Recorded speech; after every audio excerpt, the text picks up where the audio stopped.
The alarm bells rang through the research ship Eternal Harmony. Dr. Hana looked up from her data screens, her 4 eyes blinking in confusion.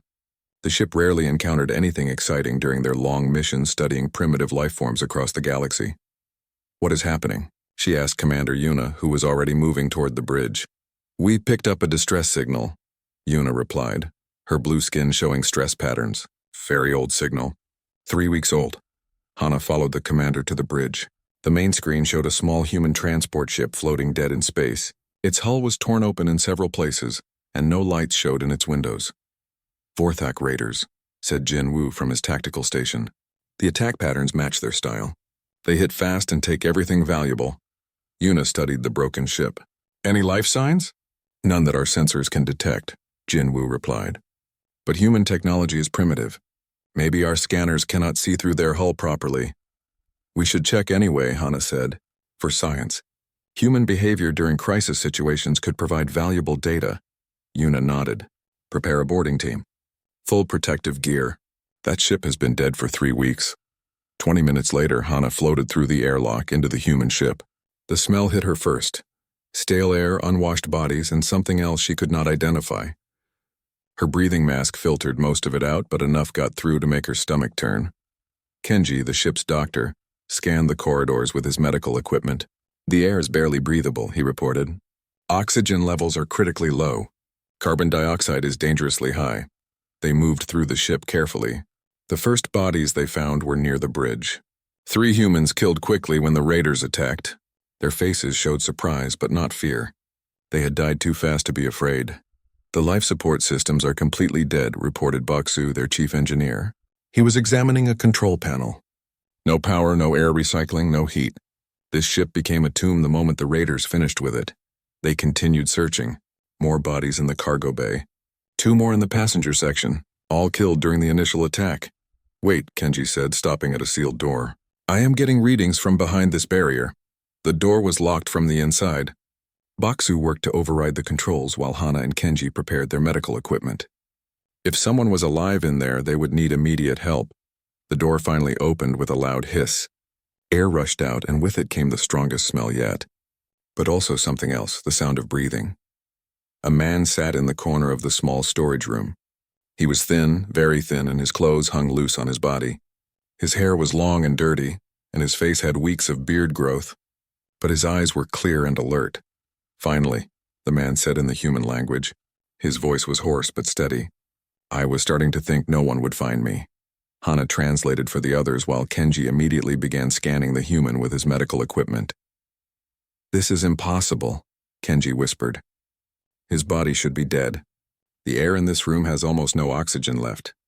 The temperature is below freezing. He has had no food for weeks." The human, his name was Deho, he told them, stood up slowly. He was weak but could walk. "I had some emergency rations," he explained. "And I built this." He pointed to a strange device made from ship parts.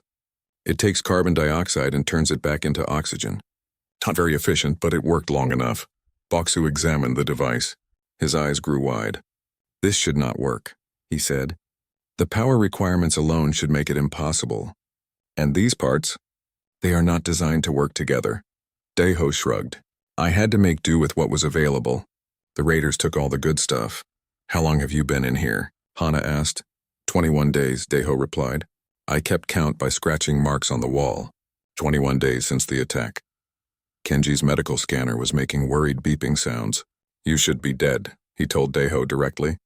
"Your body shows signs of severe malnutrition, dehydration, oxygen deprivation. Any one of these conditions should have killed you days ago." "But I am not dead," Deho pointed out. "I feel terrible, but I am not dead." They brought Deho back to the Eternal Harmony. Kenji immediately took him to the medical bay while Hana began preparing her report. This was the most interesting thing that had happened in months. In the medical bay, Kenji ran every test he could think of. Deho's body was running on almost nothing. His blood showed chemical levels that should have caused organ failure. His brain should have stopped working from lack of oxygen. His muscles should have wasted away completely. "How?" Kenji asked. "How are you still alive?" Deho was eating his first real meal in 3 weeks. He paused between bites to answer. "I decided not to die," he said simply. "I had work to finish. My sister's getting married next month. I promised I would be there. You decided not to die? Kenji repeated. Yes, dying seemed like a waste of time.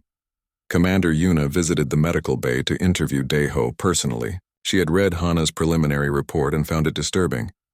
The human survived 21 days in conditions that should have killed him in 3.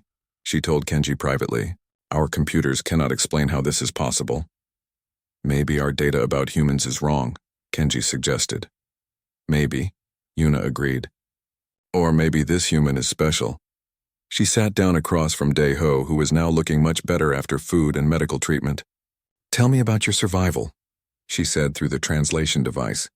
Daeho thought for a moment. "I broke the problem into smaller pieces," he explained. "I needed air, water, food, and warmth. The air was the biggest problem, so I fixed that first. Water I collected from the condensation systems. Food I rationed very carefully. Warmth I made by doing exercises. But the mathematics do not work," Yuna insisted. "You did not have enough resources." "I made them enough," Daeho replied. "When you do not have enough of something, you find a way to use less. When that does not work, you find a way to make more. When that does not work, you change the rules." "Change the rules?" "Yes, like with the air recycler. It was not designed to work the way I made it work. But it did work. Because I needed it to work." Yuna left the medical bay with more questions than answers. She had seen many species face crisis situations. Most panicked. Some fought bravely. A few even found clever solutions. But she had never seen anyone simply refuse to accept defeat so completely. She called up the Council's files on humanity. According to the official records, humans were a barely spacefaring species. They had average intelligence and showed some promise with technology, but nothing exceptional. They were not particularly strong or fast or smart compared to other species, but Daeho had done something that should have been impossible. And he had done it like it was just another day at work. "That damned human," she muttered to herself, using a phrase she had learned from human entertainment broadcasts. She was beginning to understand why humans used it so often. 3 days after rescuing Daeho, the Eternal Harmony received new orders. They were to investigate a planet called Xeris 7 in the Outer Rim. The planet had unusual mineral formations that could provide valuable scientific data. Daeho had recovered quickly from his ordeal. Too quickly, according to Kenji. The human should have needed weeks to regain his strength, but he was already walking around the ship and asking if anyone needed help with repairs. "I am bored," Daeho told Hana during one of her interviews. "Sitting in the medical bay is boring. I like to keep my hands busy." "But you nearly died," Hana pointed out. "You should rest." "I rested for 3 weeks in that storage room," Daeho replied. "That was enough resting for a while." Commander Yuna decided to let Daeho work with the engineering team. It would give Hana more chances to study human behavior, and they could use an extra pair of hands. Baksu was not happy about this arrangement. "Humans use primitive technology," he complained to Yuna. "What can he possibly know about our systems?" "Let him try," Yuna said. "If he causes problems, we will stop the experiment." The first test came when they dropped out of faster-than-light travel near Xeris 7. The quantum drive made a sound it had never made before, a loud grinding noise that made everyone on the bridge wince. "Drive malfunction," Baksu reported, his voice tight with worry. "The quantum crystals are misaligned. We are stuck here until we can fix it." "How long will repairs take?" Yuna asked. Baksu checked his instruments. "We need to return to a starbase. The alignment process requires specialized equipment we do not have. Minimum 4 weeks travel time plus 2 weeks for repairs." Yuna felt her stomach drop. 6 weeks would ruin their research schedule and put them behind on 3 other missions. "May I look at the problem?" Daeho asked. Baksu turned to stare at the human. "You want to examine our quantum drive?" "If you do not mind. I have worked with fusion engines before. The principles might be similar." "Quantum mechanics are nothing like fusion engines," Baksu said coldly. "Maybe not," Daeho agreed. "But broken machines are still broken machines. Sometimes the problem is simpler than it looks." Yuna made a decision that surprised everyone, including herself. "Show him the drive," she ordered. Baksu's face showed his unhappiness, but he obeyed. He led Daeho to the engineering section and explained the problem. The quantum crystals that powered their faster-than-light travel had shifted out of alignment. Without perfect positioning, the drive would not work. Deho studied the setup for an hour. He asked questions that made Baksu frustrated because they seemed to miss the point entirely. Finally, he made a suggestion that made the alien engineer's eyes go wide. "You want to do what?" Baksu asked. "Reverse the polarity on the secondary crystals," Deho repeated, "and increase the resonance frequency by 12%. That will destroy the drive completely." "Maybe," Deho said calmly. "Or maybe it will fix the alignment problem. The mathematics work out." Baksu ran the calculations on his computer. His expression changed from anger to confusion to amazement. This should not work," he said slowly. "But the numbers say it will." "Want to try it?" Deho asked. 3 hours later, the Eternal Harmony was back in faster-than-light travel. The quantum drive was running better than it had in months. Baksu kept staring at his instruments like they were playing a trick on him.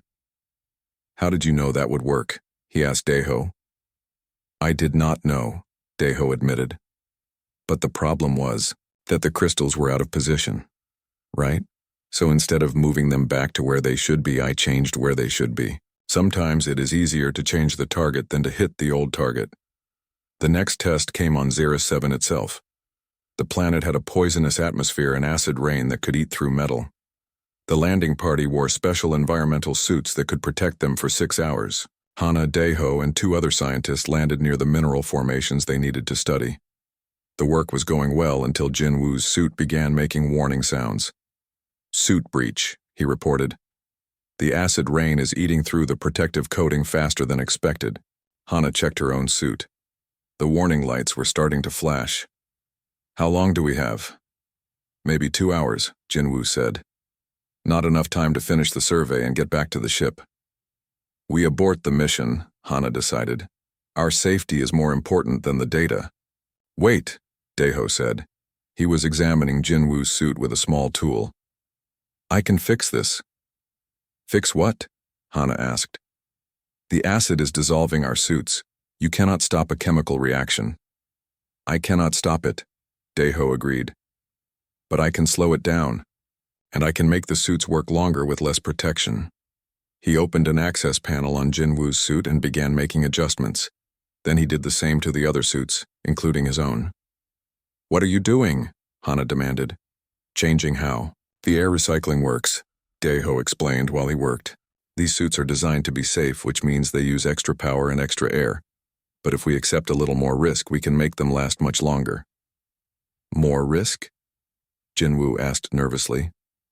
"The carbon dioxide levels will be higher," Deho said. "And the oxygen will be lower. It will be uncomfortable, but not dangerous if we are careful." When he finished, their suits showed 8 hours of remaining life instead of 2. "This is impossible," Hana said, checking her readings. "You cannot just make air last longer." "I did not make more air," Deho explained. "I made the suits use less air, and I made them recycle air that they would normally throw away." They completed their survey with 3 hours to spare. During the return trip to the ship, Hana asked Deho how he had learned to modify alien technology so quickly. "I did not modify alien technology," he replied. "I modified a breathing apparatus. All breathing apparatus work the same way, whether they are for humans or aliens or fish. Air goes in, air goes out. The engineering is just details." That evening, Hana met with Commander Yuna and Dr. Kenji to discuss what they had observed. "He sees problems differently than we do," Hana reported. "When we see a complex system that is broken, he sees simple parts that need to work together." "Is he smarter than our files indicate?" Yuna asked. "I do not think so," Hana said carefully. "His intelligence tests are normal for a human, but he approaches problems in a way that our computers do not expect." "What way is that?" "He assumes every problem has a solution," Hana explained. "Even when the mathematics say it is impossible. He just finds a way." Kenji nodded. "I have been monitoring his medical readings. His brain activity during problem solving is unlike anything in our databases. He does not seem to feel stress when facing impossible situations. Maybe humans define impossible differently than we do, Yuna suggested. Maybe, Hana agreed. Or maybe they do not believe in impossible at all.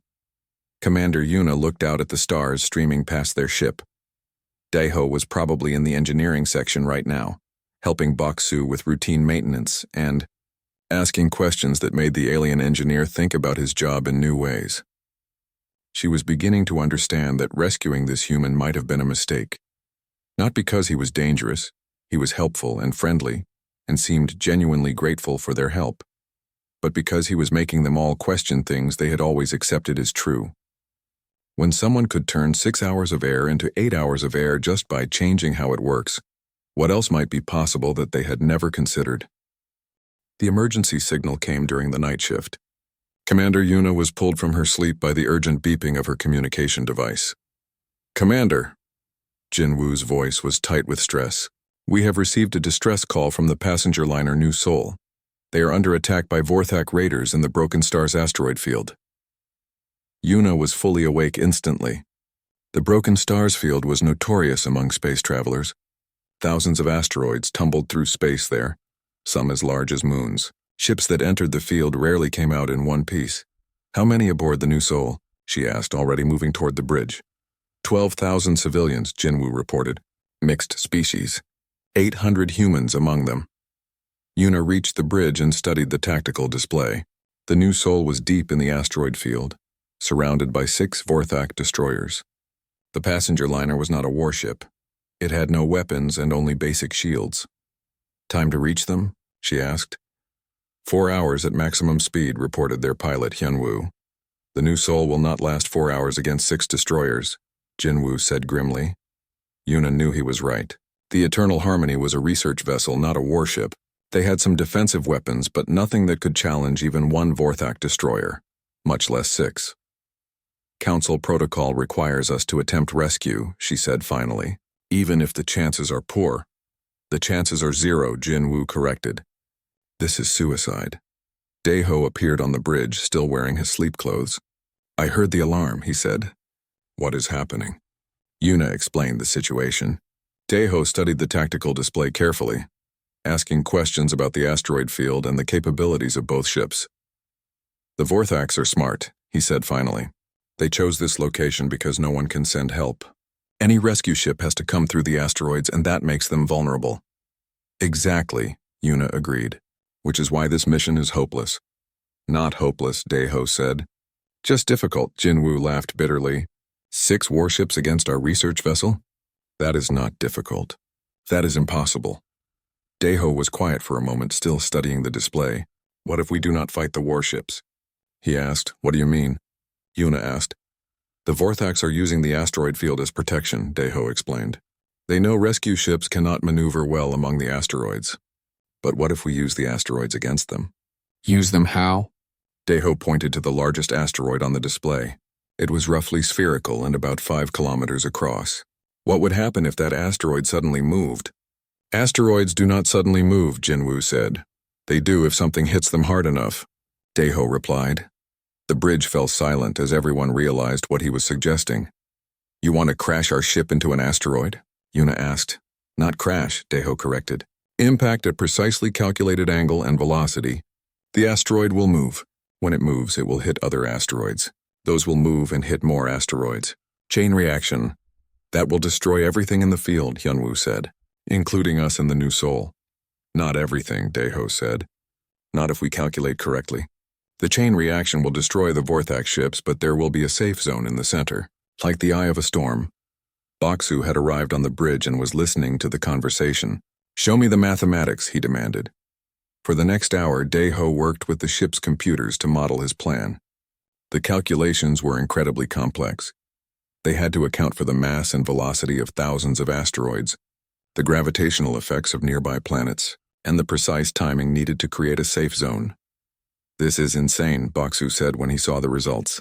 The margin for error is less than 1%. If any variable is wrong, we all die. If we do nothing, 12,000 people die for certain, Daeho pointed out. If we try this, maybe we all live. Maybe, Jinwoo emphasized. Maybe is better than never, Daeho replied. Commander Yuna faced the hardest decision of her career. Everything in her training told her that Daeho's plan was suicide. The chances of success were so small that they might as well be zero. But she had seen this human do impossible things before. He had survived 3 weeks in a dead ship. He had fixed their quantum drive with a solution that should not have worked.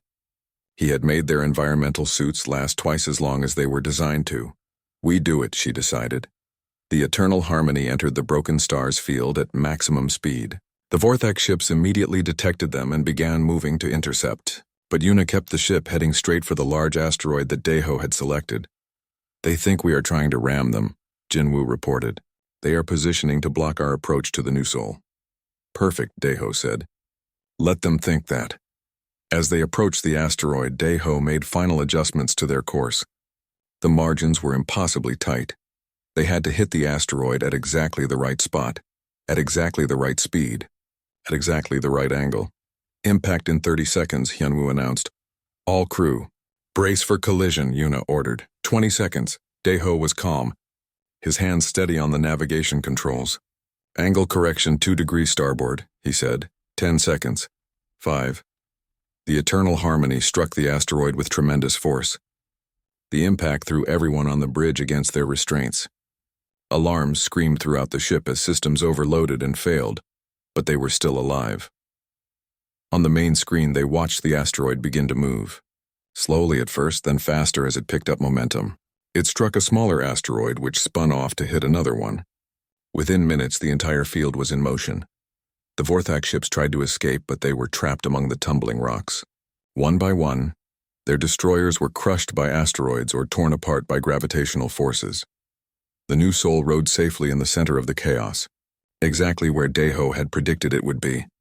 Impossible, Jinwoo whispered, staring at the display. No, Daeho said, checking the ship's damage reports. Just difficult. The rescue took 6 more hours. They had to wait for the asteroid field to settle before they could safely approach the New Sol. When they finally docked with the passenger liner, they found 12,000 very grateful civilians and one very confused captain. How did you do it? The captain asked Yuna. We saw your ship hit that asteroid. You should have been destroyed. We had help, Yuna replied, looking at Daeho, who was already working with the New Sol's engineers to repair their damaged systems. During the trip back to the nearest starbase, Hana interviewed several of the rescued humans. She wanted to understand if Daeho's behavior was normal for his species. Oh yes, one elderly human woman told her. That sounds like Daeho, always finding solutions to problems that do not have solutions. Humans are like that, especially engineers. All humans think this way? Hana asked. Most of us, the woman replied. When we see a problem, we do not ask if it can be solved. We ask how to solve it. Sometimes the answer is surprising. That night, Commander Yuna filed her official report on the rescue. She kept it factual and avoided speculation. But privately, she was beginning to worry. One human had just defeated 6 warships by convincing an asteroid field to fight for him. He had done it calmly, like it was a routine engineering problem. If one human could do this, what could 1,000 humans do? What could 1,000,000 humans do? She looked up the location of Earth in the star charts. It was far from Galactic Council space, in a region that most species considered primitive and unimportant. Maybe it was time for the Council to take another look at that assessment. News of the Broken Stars incident spread quickly through Galactic Council space. Within days, every major government knew that a single research vessel had somehow destroyed 6 Vorthak warships and rescued 12,000 civilians. The official reports were vague about how this miracle had been accomplished.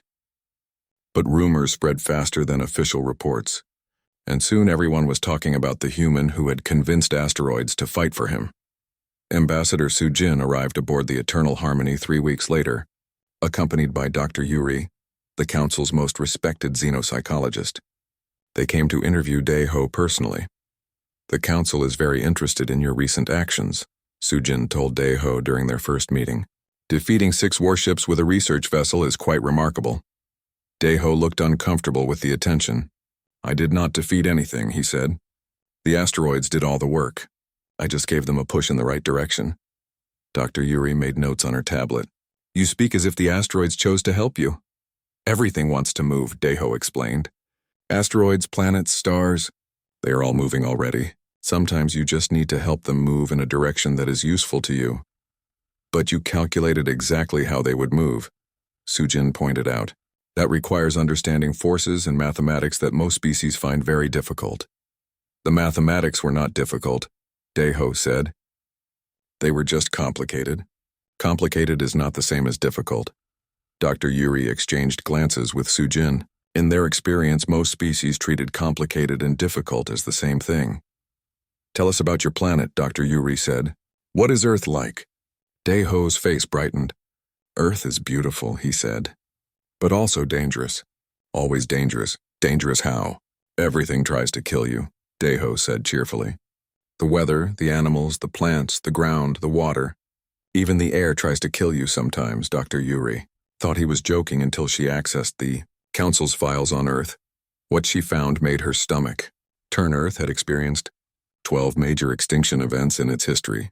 Asteroid impacts, volcanic eruptions, ice ages, plague outbreaks, and climate changes that had wiped out most life on the planet multiple times. Any one of these events should have ended civilization permanently, but each time humans had survived. Not just survived, they had grown stronger. Your species has faced many challenges, Dr. Yuri said carefully. Yes, Deho agreed. That is why we are good at solving problems. When your planet tries to kill you every few thousand years, you learn to be creative. Sujin pulled up historical data on her tablet. According to our records, your planet experienced a supervolcanic eruption 75,000 years ago. It should have destroyed all human life. The Toba eruption, Deho nodded. Very bad time. The population dropped to maybe 10,000 people total. But we survived. How? Same way we always survive, Deho said. We adapted. We found new ways to find food. We learned to work together better. We got tougher. Dr. Yuri was reading more files. Asteroid impact 65 million years ago. Global ice age 12,000 years ago. Massive plague outbreak 700 years ago. Each time we learned something new, Deho said. After the ice age, we learned to farm better. After the plague, we learned medicine. Every disaster teaches us something useful. Most species would be traumatized by such experiences, Dr. Yuri observed. Maybe, Deho said, but trauma can make you stronger if you use it right. Like exercise for your survival instincts. That evening, Dr. Yuri and Ambassador Sujin met privately to discuss their findings. This human's psychological profile is unlike anything in our databases, Dr. Yuri reported. He shows no fear response to situations that should terrify him. When faced with impossible problems, his stress levels actually decrease. Meaning he finds dangerous situations calming, Dr. Yuri explained. His species has been shaped by constant survival pressure. They do not just tolerate crisis situations, they thrive in them. Sujin studied the data on Earth's history. 12 extinction events, she muttered.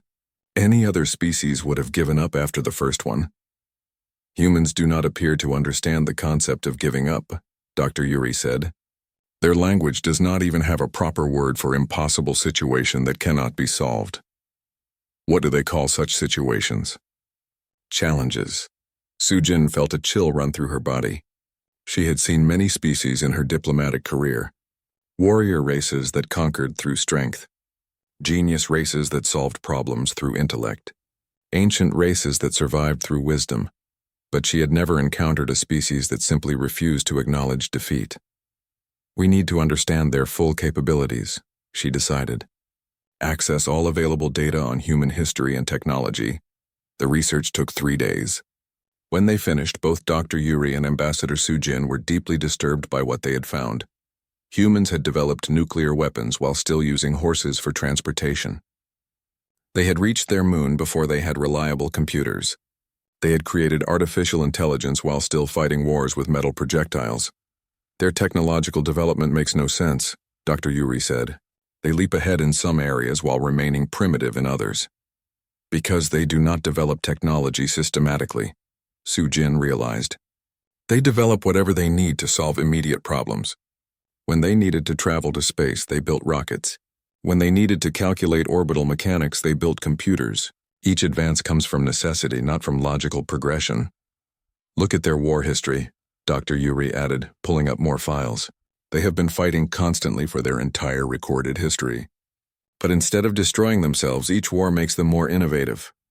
Sujin read the reports with growing unease. Humans had survived world wars that should have ended their civilization. They had rebuilt from destruction multiple times. Each conflict had driven them to develop new technologies and new strategies. They do not fight wars to win territory or resources, she observed. They fight wars to prove that problems can be solved, and they always find a way to solve them, Dr. Yuri agreed. No matter how impossible the situation becomes. The two officials spent their final day aboard the Eternal Harmony, observing Dae-ho interacting with the crew. He had become popular among the aliens, who often sought his advice on technical problems. Why do you always find solutions? Dr. Yuri asked him directly. What drives you to keep trying when logic says you should give up? Dae-ho thought about this for a moment. Because giving up means people die, he said finally. And people dying is not acceptable. There is always another way to solve a problem. You just have to be willing to look for it. Even when the mathematics say it is impossible? Mathematics are just tools, Dae-ho replied. If your tools say something cannot be done, you get better tools. Or you change the problem until your tools work. And if that fails, then you change the tools. Or change yourself. There is always something you can change.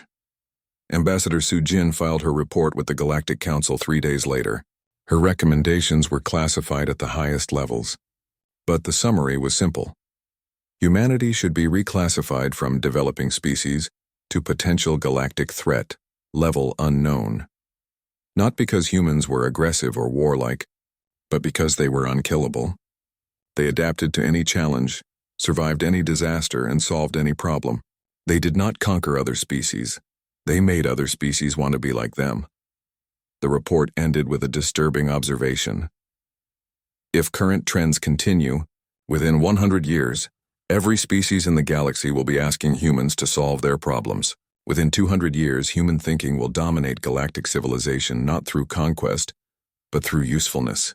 Recommend immediate monitoring of human space expansion and technology development.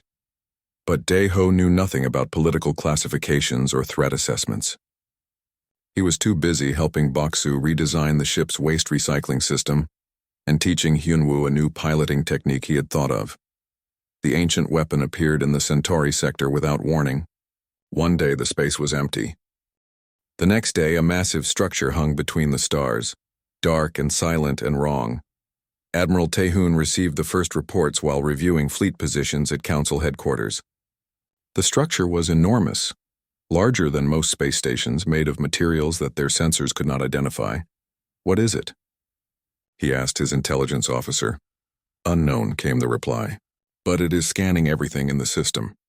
Every ship, every planet, every moon. Within hours, the situation became much worse. The structure fired a beam of energy at the research station on Centauri 4. The station and everyone aboard it simply ceased to exist. No explosion, no debris. Just gone. Evacuation order for the entire sector. Admiral Taehoon commanded. Get everyone out now. But the weapon was faster than the evacuation ships. It systematically destroyed every artificial structure in the system. Space stations, orbital platforms, mining facilities, communication arrays. Millions of beings died in the first day. The Council's best scientists studied the weapon from a safe distance. What they discovered was terrifying. It is not just a weapon, Dr. Subin reported during an emergency session. It is a learning system. Every time we attack it, it adapts. Every defense we try, it counters. It is getting stronger. Admiral Taehoon sent 3 battle fleets against the weapon. The first fleet's energy weapons had no effect. The weapon's shields absorbed everything. The second fleet tried kinetic projectiles. The weapon caught them and sent them back with twice the force. The third fleet attempted to ram the structure with their largest ship. The weapon grabbed the ship before it could impact, and somehow turned it into another copy of itself. 2 weapons now, Dr. Subin reported grimly, and they are both scanning our remaining fleets. Within a week, there were 5 weapons. Within 2 weeks, there were 12. Each new weapon was more advanced than the last, incorporating improvements learned from previous battles. The entire Centauri sector was evacuated. Then the adjoining sectors. The weapons were spreading, consuming everything in their path and growing stronger with each victory. How do we fight something that learns from every attack? Admiral Taehoon asked his war council. We do not, replied General Kenji. This appears to be an automated defense system left behind by an ancient civilization. It is designed to be unstoppable. Nothing is unstoppable, Admiral Taehoon said firmly. This might be, General Kenji disagreed. Our xenoarchaeologists believe it has been dormant for 10,000 years. The civilization that built it conquered most of this galaxy before they disappeared. This weapon system is probably what destroyed them in the end. Destroyed them how? By being too successful. It kept learning and adapting until it decided its creators were also threats. The council held emergency sessions for 3 straight days. Every solution they proposed had the same problem. The weapon would learn from their attack and become immune to it. We need a new approach, Admiral Taehoon declared. Something completely different. That was when someone mentioned the human. There was an incident 6 months ago, reported Intelligence Director Yuna. A human aboard the research vessel Eternal Harmony solved several impossible problems. Ambassador Sujin classified him as a potential strategic asset. One human against a weapon that destroyed a galactic civilization? Admiral Taehoon was skeptical. This human has a record of solving impossible problems, Director Yuna insisted. And his approach is unlike anything in our tactical databases. Admiral Taehoon was desperate enough to try anything. Bring him here, immediately. Daeho arrived at council headquarters confused about why he had been summoned. He thought he might be in trouble for something, though he could not imagine what. We need your help, Admiral Taehoon explained, showing him the tactical displays. This weapon has defeated everything we can send against it. It learns from every attack and becomes stronger. Daeho studied the data for several hours. He asked questions that the council's experts found strange and irrelevant. Why does it stop to scan things? He asked. To analyze threats and develop countermeasures, Dr. Subin explained. But why does it need to scan? Why not just destroy everything immediately? Because it wants to learn. Knowledge makes it more effective. Daeho nodded. So its strength is also its weakness. What do you mean? It has to understand something before it can fight it, Daeho explained. But what if we give it something it cannot understand? The War Council looked confused. Such as what? Admiral Taehoon asked. Something that is true and false at the same time, Daeho said. Something that exists and does not exist. A paradox. Dr. Subin shook her head. Paradoxes are philosophical concepts. They do not exist in reality. They do in quantum mechanics, Daeho replied. And if this weapon uses quantum scanning, we can build something that breaks its logic. Explain. Daeho grabbed a marker and began drawing on the conference room's display board. We build a ship that is simultaneously destroyed and not destroyed. When the weapon scans it, it will find contradictory information. Something that is 100% confirmed dead and 100% confirmed alive at the same time. That is impossible, Dr. Subin protested. No, Daeho said calmly. Just difficult. Working with Dr. Subin and pilot Hyunwoo, Daeho designed the most complicated spacecraft ever built. It used quantum entanglement to exist in 2 states simultaneously. From one perspective, it was a normal ship. From another perspective, it was a cloud of scattered particles. This will only work once, Dr. Subin warned as they prepared for the mission. If the weapon survives our attack, it will adapt to quantum paradoxes. Then we better make sure it does not survive, Daeho replied. The plan was simple in concept, impossible in execution. Hyunwoo would pilot the paradox ship toward the weapon. When the weapon tried to scan them, it would receive contradictory data that its logic systems could not process. What if this does not work? Hyunwoo asked as they approached the weapons cluster. Then we die, Daeho said cheerfully. But at least we died trying something new. The weapon detected their approach and began its scanning routine. Energy beams probed their ship, analyzing its structure and capabilities. And then the weapon stopped. On the tactical display, they could see the ancient structure flickering between different states. Its lights went out, came back on, went out again. It is trying to process the paradox, Dr. Subin reported from the monitoring station. But the data set is logically impossible. It cannot be resolved. The weapon tried harder. More energy beams, deeper scans, attempts to communicate with the paradox ship that made no sense, and then, suddenly, the weapon began to tear itself apart. It is caught in a logic loop, Dr. Subin explained excitedly. It cannot accept that something can be destroyed and not destroyed simultaneously, but it also cannot dismiss the data because its sensors confirm both states are true. One by one, the weapons throughout the sector began to self-destruct as the paradox spread through their network. They had been built to learn from everything, but they could not learn from something that violated the basic laws of logic. Within an hour, every weapon in the sector was gone. The return trip to Council headquarters was quiet. Hyunwoo was exhausted from piloting a ship that technically did not exist half the time. Dr. Subin was still trying to understand how they had survived using a spacecraft that violated several laws of physics. How did you know it would work? She asked Dae-ho. I did not know, he admitted. But the weapon's greatest strength was its ability to learn and adapt. So we gave it something that would destroy it if it tried to learn from it. But why did you think of using a paradox? Dae-ho shrugged. Humans deal with paradoxes all the time. We are intelligent enough to understand that some things cannot be understood. But we built this weapon to be perfectly logical. Perfect logic cannot handle imperfect information. At the victory celebration, Admiral Tae-hoon made a speech praising the courage and ingenuity of everyone involved. But privately, he met with his senior staff to discuss what they had witnessed. We just watched one human, with minimal resources, defeat a weapon that destroyed a galactic civilization, he said. A weapon that had been growing stronger for weeks until it met. That damned human. General Kenji nodded grimly. And he did it by thinking in a way that our best strategist never considered. He solved an impossible problem by making the problem impossible to solve. What happens when Earth develops a real space fleet? Admiral Tae-hoon wondered aloud. What happens when humans start exploring the galaxy in large numbers? I do not know, General Kenji replied. But I suspect the galaxy is about to become a very different place. 3 days later, Dae-ho returned to Earth aboard a council transport ship.